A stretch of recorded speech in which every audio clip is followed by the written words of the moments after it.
शहापूर पोलिसांची कौतुकास्पद कामगिरी। 27 गहाळ मोबाईल संचांची शोध मोहीम यशस्वी। तब्बल 4.62 लाखांचा मुद्देमाल मूळ मालकांकडे परत। शहापूर पोलीस ठाणे हद्दीतील नागरिकांचे गहाळ झालेले अंदाजे 4,62,000 किमतीचे 27 मोबाईल हँडसेट्स शोध घेऊन मूळ मालकांना मोबाईल परत देण्यात शहापूर पोलिसांनी यश संपादन केले। शहापूर पोलीस ठाण्याच्या हद्दीत विविध नागरिकांनी मोबाईल हरवल्याबाबत तक्रारी दाखल केल्या होत्या।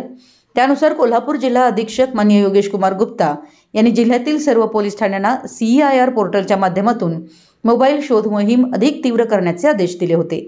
या आदेशानुसार अपर पोलीस अधीक्षक माननीय श्री अण्णासाहेब जाधव, गड विभाग गडिंग्लज व उपविभागीय पोलीस अधिकारी माननीय समीर सिंह साळवे, इचलकरंजी विभाग यांच्या मार्गदर्शनाखाली शहापूर पोलीस निरीक्षक श्री सचिन सूर्यवंशी यांच्या नेतृत्वाखाली पोलीस कॉन्स्टेबल 1333 रोहित डावाळे व पोलीस कॉन्स्टेबल 574 अभिजित तेलंग यांच्या पथकानं ही शोध मोहीम राबवली। या पथकाला सायबर पोलीस ठाण्याकडील police head constable 1312 Amar Vasudev यांचं तांत्रिक सहाय्य लाभलं। तब्बल 1 महिन्याच्या प्रयत्नांती महाराष्ट्र व कर्नाटक राज्यातील विविध ठिकाणी हरवलेले मोबाईल शोधण्यात आले। आज दिनांक 8 जुलै 2025 रोजी हरवलेले मोबाईल शोधून मिळवले गेलेल्या 27 नागरिकांना त्यांच्या मोबाईल ओळख व कागदपत्र तपासून पोलीस निरीक्षक सचिन सूर्यवंशी यांच्या हस्ते प्रत्यक्ष परत करण्यात आले। मोबाईल हरवले असल्याने निराश झालेल्या नागरिकांनी मोबाईल मिळाल्याचा आनंद व्यक्त केला।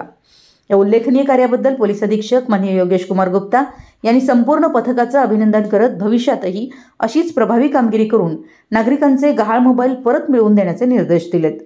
मोबाईल गहाळ झाल्यास तत्काळ पोलीस ठाण्यात गहाळ नोंद करून CEIR पोर्टलवर मोबाईलची माहिती मिळवा आणि ती नोंदवा, नागरिकांना आवाहन केलं आहे, जेणेकरून हरवलेला मोबाईल शोधता येईल।